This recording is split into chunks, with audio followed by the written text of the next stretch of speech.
The game is afoot. Not a word. Into your clothes and come.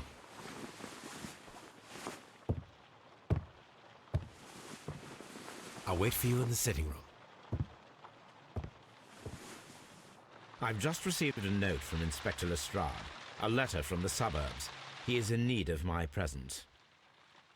Whenever he has asked for my assistance, it has always turned out to be entirely justified. I fancy that every one of his cases has found its way into your collection. Yes, they all seem worthy of...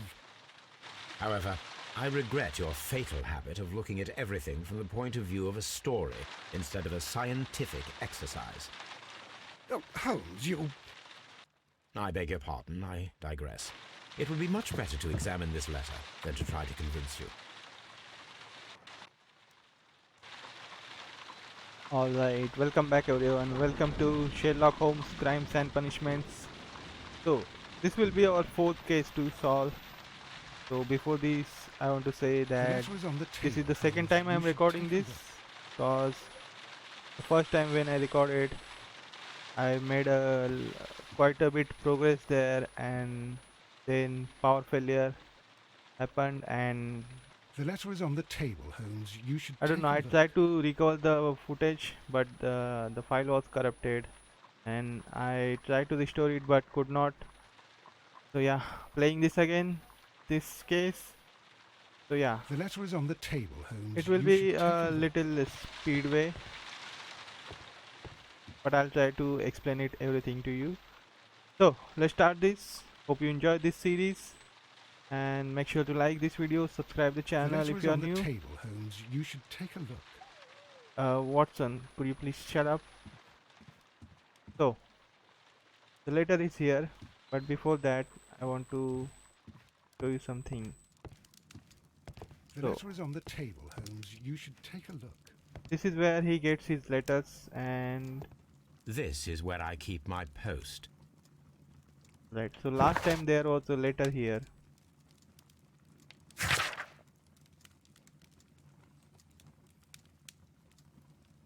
Yeah, this was the letter. So I guess let me check if it is a new.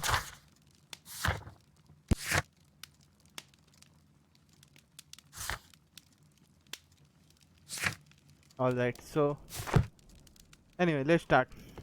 Let's see the letter.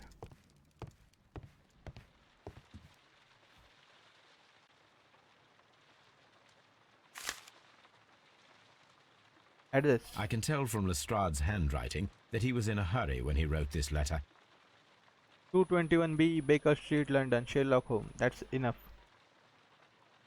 A wax seal with the monogram E.B. I don't know how that was important. What's this? Brackenstall. The Brackenstall family coat of arms. Alright, so this is the letter which was received. So Abbey Grange, Marsham, Kent, 3:30 AM. My dear Mr. Holmes, I should be very glad of your immediate assistance in what promises to be the most remarkable case. It is something quite in your line. Except for releasing the lady, I will see that everything is kept exactly as I found it. But I beg you not to lose an instant, as it is difficult to leave Sir Eustace there. Yours faithfully, Inspector Lestrade. So, what is it, Holmes? Promising, as always, it appears to be a case of murder. So you believe that Sir Eustace is dead? I should say so. Lestrade wouldn't have sent for me for less. His writing shows considerable agitation, and he is not an emotional man. These people belong to high society. The quality of the writing paper, the E.B. monogram, their coat of arms. The crime was committed before midnight. Holmes, how can you possibly tell? Well, it is all thanks to Lestrade. He wrote his letter at 3:30 in the morning. Imagine the chain of events before that. The local police had to be called in. Scotland Yard was notified. Lestrade himself had to make haste there, and finally compose the letter he sent to me. All of that makes for a fair night's work. It makes sense. Lestrade also speaks of the woman he released. That seems to indicate that she had been held somewhere during the crime. Much time has been wasted. Let us find a cab and go to Abbey Grange immediately. I live in hope of an interesting morning. Alright, so we need to go to the Abbey Grange to investigate the murder at the Abbey Grange. Holmes receives an urgent late night summons from Inspector Lestrade. Something is wrong at Abbey Grange. It appears to be the case of murder. So let's go there without wasting any time. Few moments later. Ah, Mr. Holmes and Dr. Watson, here you are. I'm very glad that you have come, but perhaps I should not have troubled you after all. And why is that? Lady Brackenstall has come to her senses, and she has given so clear an account of the affair that there is not much left for us to do. You remember that Lewisham gang of burglars? What, the three Randalls? Exactly. The father and two sons. It's their work. They stole a silver service, which is of great value. Sir Eustace Brackenstall is dead, then? Yes. His head was knocked in with his own poker. A violent act of aggression. Yes, the poor lady. She has had a most dreadful experience. She was assaulted and tied to a chair. But I think that you would best see her and hear her account of the facts. She's in the morning room with her maid to raise a right. Where is the body of the deceased? In the dining room. We haven't touched anything. All right, I'm going to examine it. Very good, Watson. Alright, so let the Watson examine the body. Till then, we'll see these pictures. Lord Ramsay Brackenstall. I remember one Ramsay. Ramsay Bolton, Baron Lyndon Brackenstall. right? What about this picture? Lord Brigham Brackenstall. Sir Warthen Brackenstall. What about this? Oh, he's look pissed. Lord George Brackenstall. The Brackenstall family seems rather austere. Alright, anything here? No, let's go. So she is here. Ladies, allow me to introduce myself. My name is Sherlock Holmes. I'm assisting Inspector Lestrade in this investigation. Mr. Holmes, I am the wife of Sir Eustace Brackenstall. We were married only a year ago. I am sorry for your loss. Please accept my deepest condolences. I suppose that it is no use my attempting to conceal that our marriage has not been a happy one.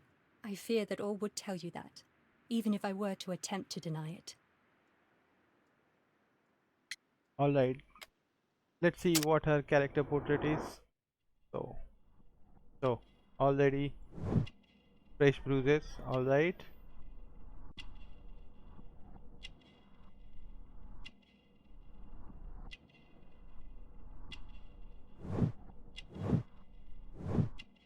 Australian.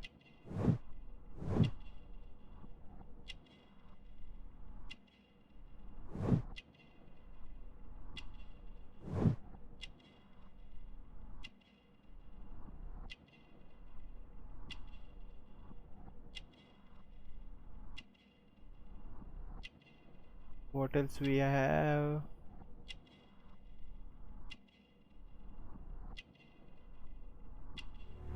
Pale cheeks. Alright. So, what happened last night? Can you describe to me the events of yesterday evening? Is it really necessary? I have already told Inspector Lestrade all that happened. Yes, madam, it is. I will tell you then. Sir Eustace retired about 10:30. I sat in this room until after 11, absorbed in a book. Before I went upstairs, I entered the dining room to fetch a candle and... oh God. Please, go on. As I approached the French window, I found myself face to face with an elderly, broad-shouldered man who had just stepped into the room. Close behind the first man, I saw two others. One of them struck me a savage blow with his fist and felled me unconscious to the ground. And then? When I came to myself, I found that they had secured me tightly to a dining room chair. It was at that instant my unfortunate husband entered the room. He fought with the intruders?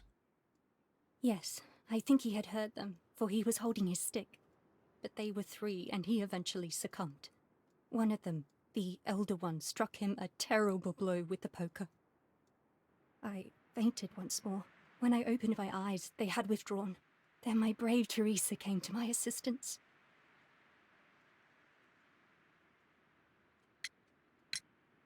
Did these 3 villains steal anything? Yes, I found that they had taken the silver from the sideboard, but you can see for yourself in the dining room. You mentioned that your marriage was not a happy one. Was there anything specific that was troubling you? He was not a nice man when he was drunk, and he suffered from dark moods, but nothing else.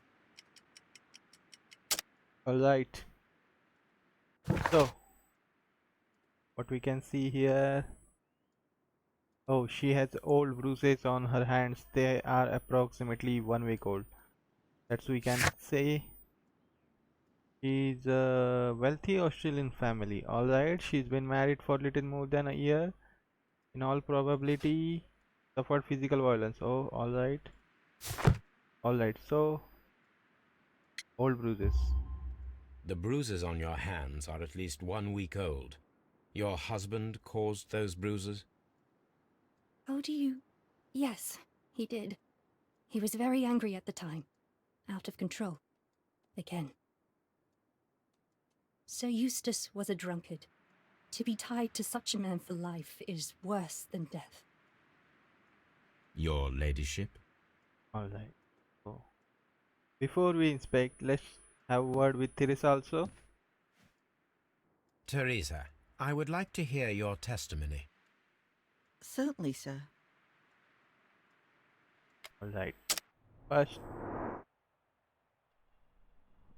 analyze her. Wrinkles. Alright. What else? Is there anything else? Nothing.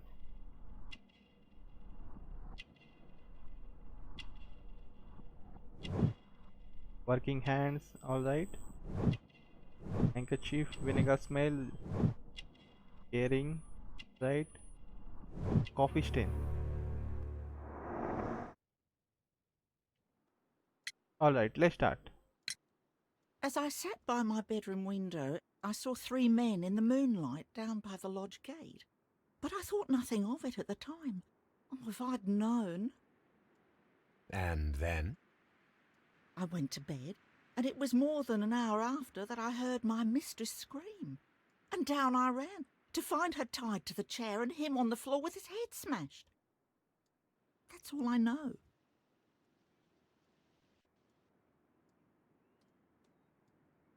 Alright, so that's all she knows. Anyways, no problem. Let's investigate this dining room. Let's see what.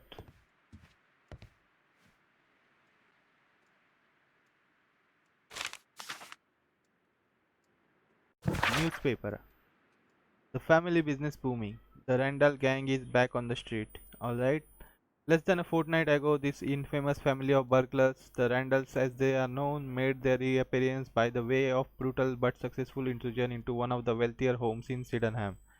The police are already on their trail, however, the details of the crime are being kept confidential, including that of the name of the victim. A witness was able to provide a precise description of all 3 men, and this will surely give the police chance to complete their profile on this family of delinquents.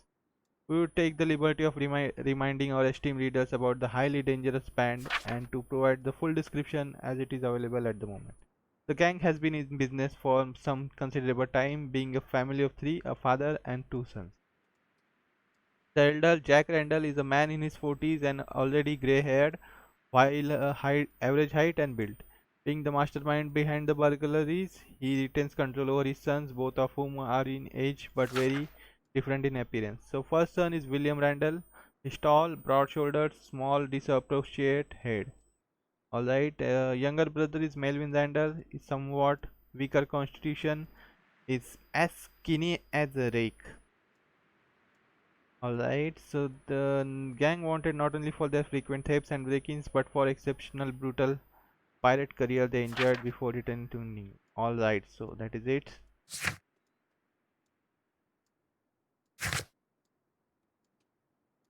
Teresa is very attached to her mistress and has known her for considerable time. She is the only resident servant. Alright, cooking for. She would not hesitate to protect her in event of any trouble. Alright.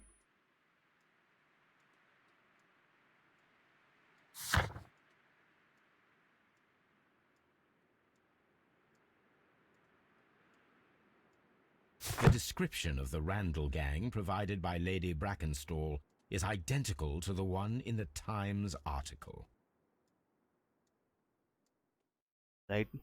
What we can do deductions here.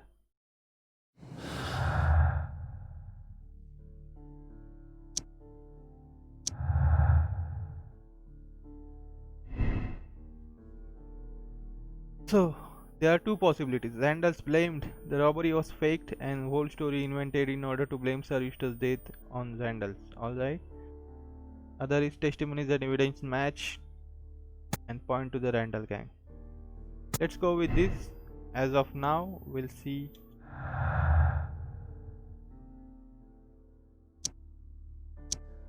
Alright.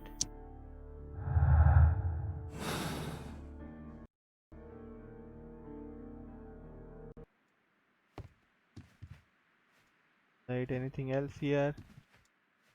Oh, there's something hidden. A picture. These scratches are most definitely made by the picture frame. Alright. This is Sir Eustace's safe. There may be something important inside. I must ask Lady Brackenstall to open it. Alright.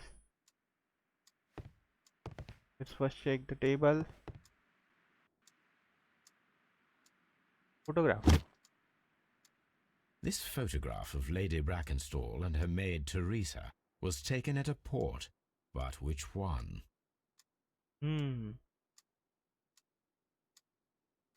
Right. Let's rotate.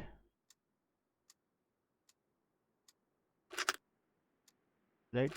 Can remove this.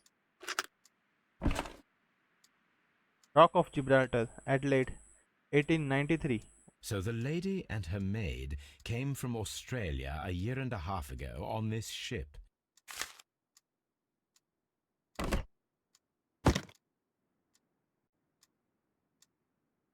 Alright.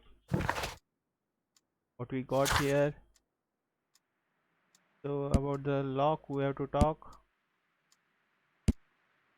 So Rock of Gibraltar 1893. The name of the ship and the date of Lady Brackenstall and her maid's voyage from Australia. Alright. So far good. Anything else? Let's go talk with her. Ask her to open it. Lady Brackenstall, could you open this wall safe? No, it is my husband's safe. I do not know the combination. We have to open it. Your ladyship? Right, so how are we going to open it? Let us try to open this safe. This safe can be cracked. I Oh. only have to pay attention. The dial will vibrate when it is set to the correct number. Alright, so AD, alright.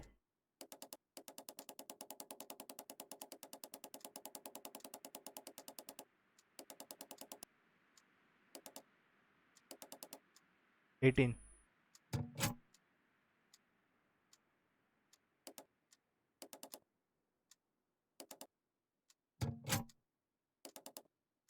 Or is it 17?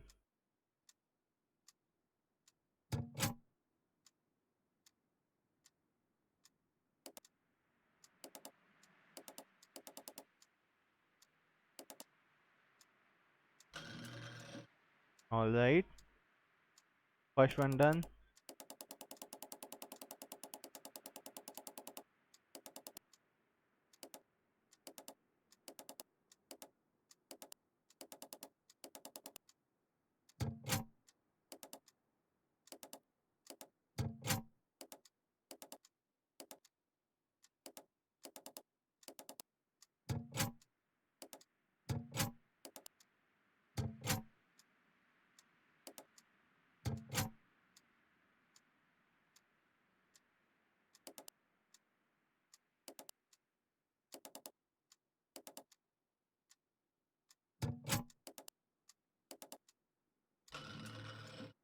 Alright.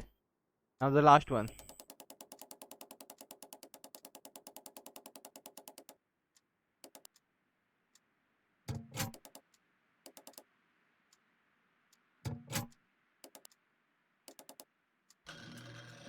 Yes, got it. Alright, let's see what he has. A lot of cash. Oh. It is common practice to keep one's valuables in a safe behind a painting. It should not really pose a challenge for a criminal. Alright.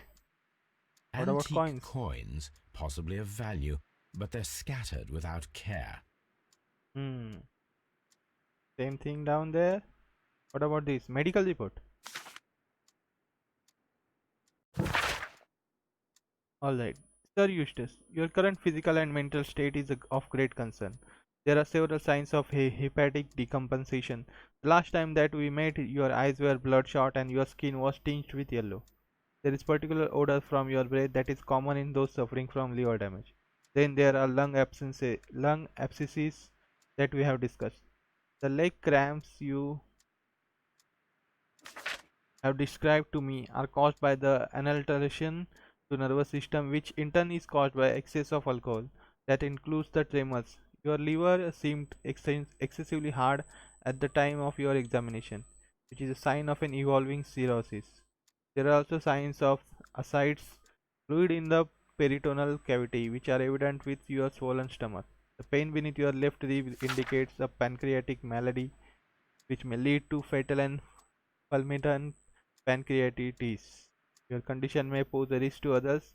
Your excessive alcohol consumption lowers your self-control and heightens your aggression. I am available to help you with this problem. There are number of treatment options. Right. So basically, the Eustace has had a very bad medical condition.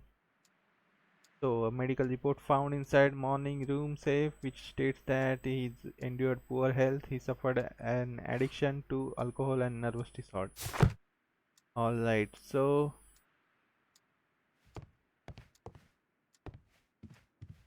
let's talk with Teresa. Alright, history of violence. Sir Eustace's doctor speaks of his violent behaviour. Yes, Sir Eustace was an extremely violent man. A detestable human being, to be more precise. It is true that he once threw a decanter at me, and all because I dared to stand up to him in defence of my mistress. Sly devil. God forgive me that I should speak of him so now that he's dead, but a devil he was, if ever one walked the earth. We met him only 18 months ago. She'd only just arrived in London. Yes, it was her first voyage. She'd never been from home before. Wonder with his title and his money and his false London ways. If she made a mistake, she has paid for it, if ever a woman did. She doesn't have any friends here, so it was specially hard for her.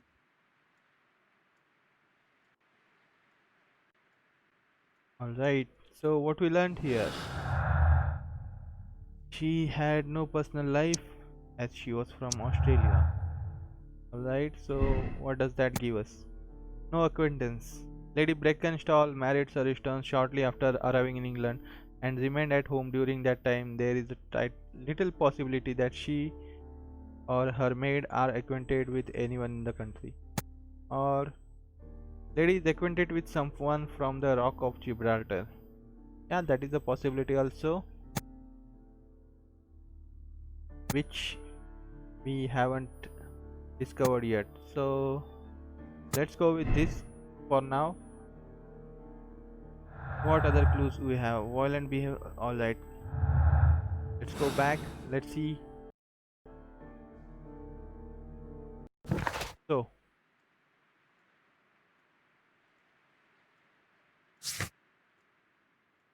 inspect the crime scene in the dining room. We'll do that. First, let's see. We can talk with the lady Breckenstall. Oh, what a horrible thing to have happened. Right? He doesn't want to talk anything. Let's go and investigate the crime scene, which is straight up.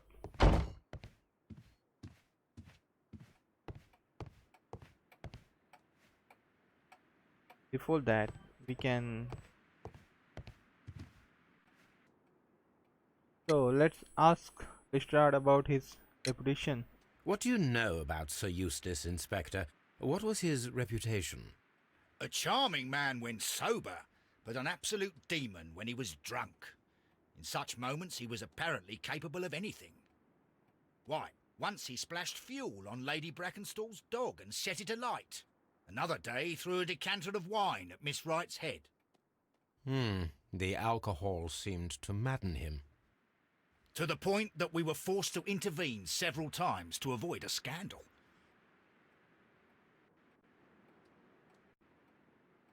Alright, so Sir Eustace doesn't seem to be a good guy, as he was involved in domestic violence. So now let's go to the crime scene and investigate his body. You should examine the body of Sir Eustace Brackenstall. Alright.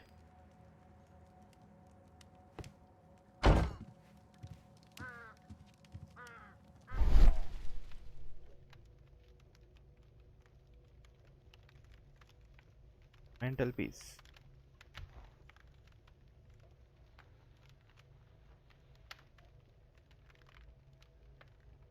It appears that the bell rope was cut by someone taller than me.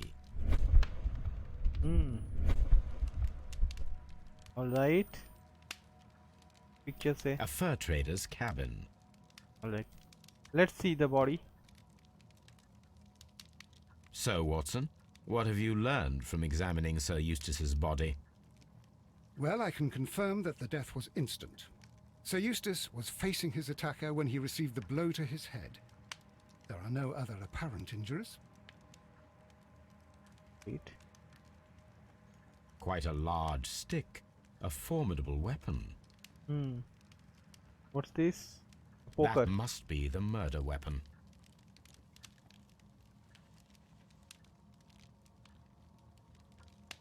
The head was cracked with the force of the blow.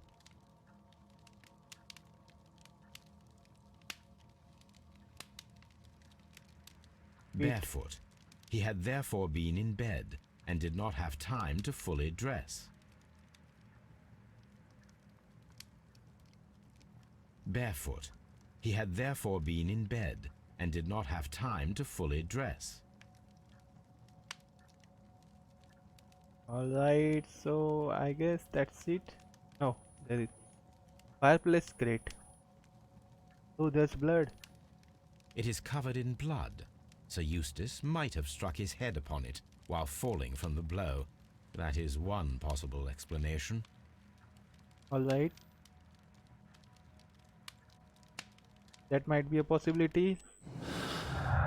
So, fireplace grate or bent poker.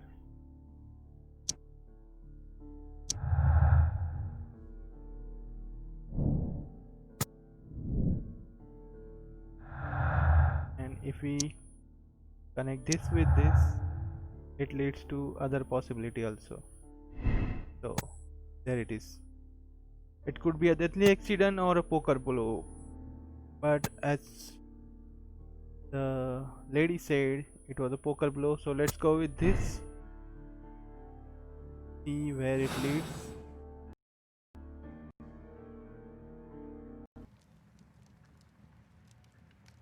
Right, so I have seen this.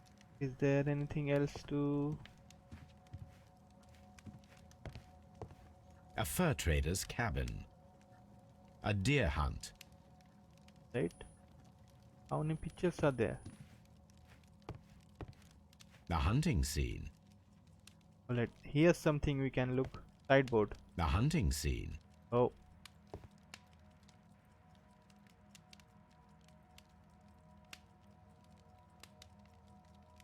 This candlestick is valuable. It is interesting that it was not also stolen. These wine bottles are expensive and mostly from France. Again. A bottle of wine is missing here. An empty silverware box. It appears that the intruders have stolen the contents. The criminals did not thoroughly ransack the house. They only took a little silverware. So that must be... Then they didn't come for the purpose of looting this place. Right, what we have here? Glasses.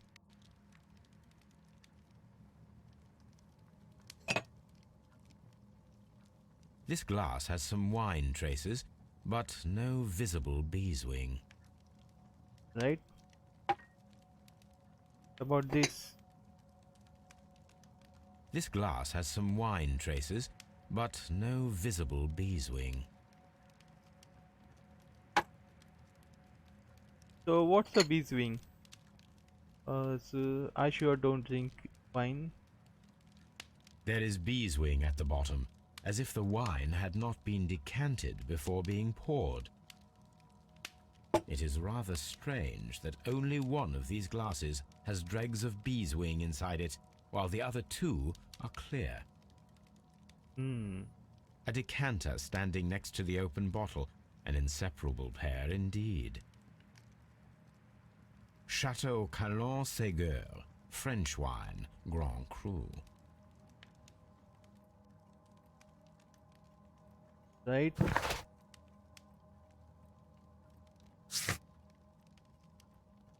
We need to have a word about these 3 wine glasses. We'll do that.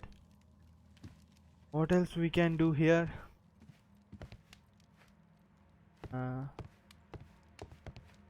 Oh, hunting rifles. Antique hunting weapons.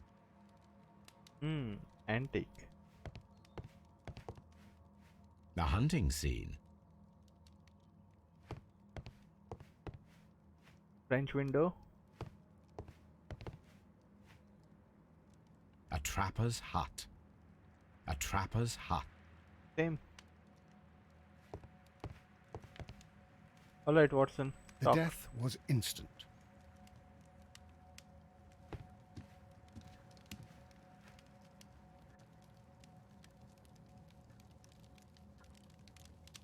It appears that the bell rope was cut by someone taller than me.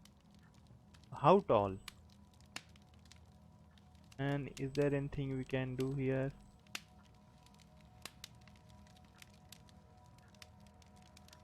I don't think so.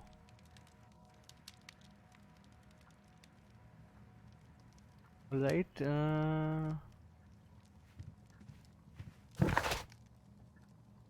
We need to talk about that, but let's see the French window.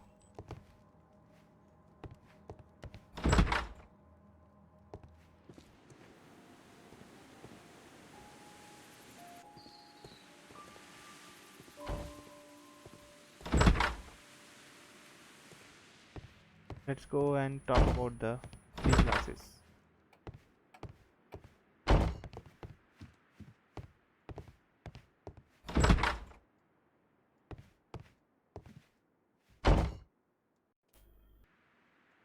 Oh, the 3 glasses on the table. What we can say? There are 3 glasses on the dining room table. I was wondering if... Oh, I forgot. When I came to myself the first time, each of them had a glass in his hand. They might have been a father and his 2 sons. They talked together in whispers, and then they left. Your ladyship? Right?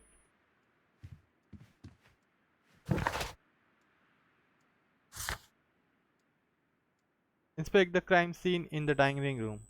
Right? We have not completed that. Please leave my Mary alone. She's suffered so much, she deserves some rest. Oh, she is my number 1 suspect though. Right? Let's go to the dining room. We haven't done yet. Inspector, Have you found any interesting clues yet, Mr. Holmes? working on it.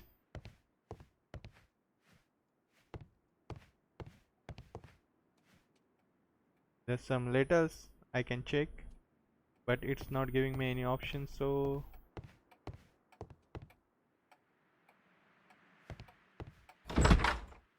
we are missing here something, guys. We need to find it.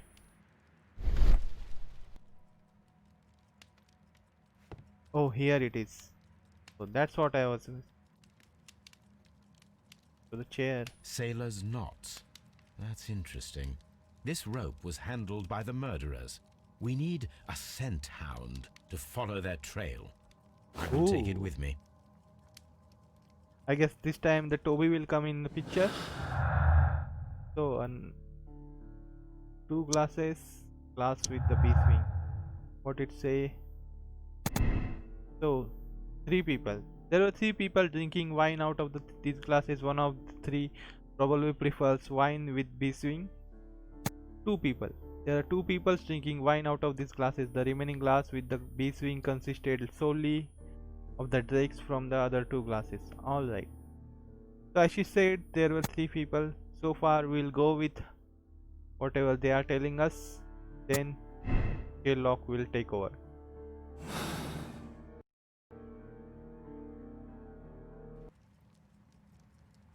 This is the chair that Lady Brackenstall was tied to. Alright, so now it's completed. So collect Toby from Baker Street and follow the sentence. Alright, so we need to go and fetch Toby. Before that, we need to do analysis. A piece of bell rope was used to tie Lady Brackenstall to a chair. It may still have scents of the intruders. Alright, so let's head to the Baker Street.